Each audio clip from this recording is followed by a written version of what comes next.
প্রথম ভোট যেহেতু দিচ্ছি সেহেতু খুবই এক্সাইটমেন্ট কাজ করছে। ছোটবেলায় যেভাবে দেখতাম মা কাকিরা বড়রা ভোট দিতে যেত, হাতে একটা সিল থাকতো, কলমের একটা দাগ থাকতো, ওভাবেই আশা করছি।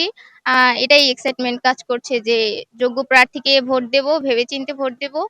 জ- জনগণ জনগণের জন্য কাজ করবে, দেশের জন্য কাজ করবে, এটাই প্রত্যাশা করছি। ভোট দিতে আসছি, এর জন্য আজকে মনে হচ্ছে যেন আজকে ঈদের দিন, ঈদ উৎসব পালন করতেছি, এই রকমের খুশি লাগছে। প্রার্থী কেমন হবে তা তো জানা নেই, কিন্তু যারা পছন্দ তারাই ভোট দেবো।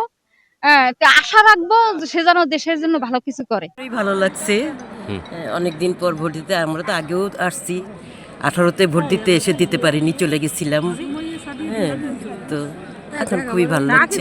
ভোট তো আগেও দিয়েছি কম বেশি। আচ্ছা, এবারে ভোট কেমন হবে মনে হচ্ছে? ভালো হবে, ভালো হবে। আলহামদুলিল্লাহ। আমি ভোটার হওয়ার পর আর ভোট দিতে পারিনি, এটা ফার্স্ট ভোট। তো যাক, আলহামদুলিল্লাহ খুব ভালো লাগছে ভোট দিয়ে, এবং সুষ্ঠু পরিবেশ। প্রত্যাশা তো আমাদের দেশের যে অবস্থা, এই অবস্থার থেকে আমরা মুক্তি চাই। মানে আমরা কোথাও নিরাপদ না, মানে বাইরে বেরোলেও আমরা এখন মনে করি আমরা নিরাপদ না। আমরা দেশের জনগণ কি চাই? শান্তি চাই, একটু নিরাপত্তা চাই। আর যে দ্রব্যমূল্যগুলো আছে সেগুলো সহনীয় পর্যায়ে থাকুক। গরিব মানুষের, মধ্যবিত্ত মানুষের এটাই হচ্ছে গিয়ে চাওয়া। আর আমার বিশেষ করে চাওয়া, আমার বাগেরহাট এলাকাটা খুবই ছোট, শহরটা খুবই ছোট, কিন্তু এখানে উন্নয়নের ছোঁয়া খুবই কম। আপনার রাস্তাঘাট বলেন, যাই বলেন, আমাদের বাড়ির সামনে যে রাস্তাটা, আমরা অনেক ভুক্তভোগী।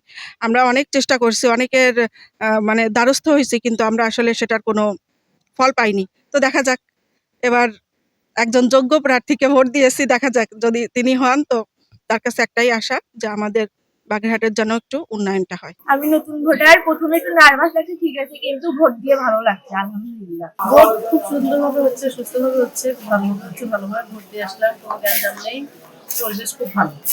আগে সেরকম ভাবে ভোট দিতে পারিনি, আজকে একটু শান্তশিষ্টভাবেই ভালোভাবে উৎসর্গ নিয়েই আমরা ভোট দিছি আর কি, ভালোই লাগছে।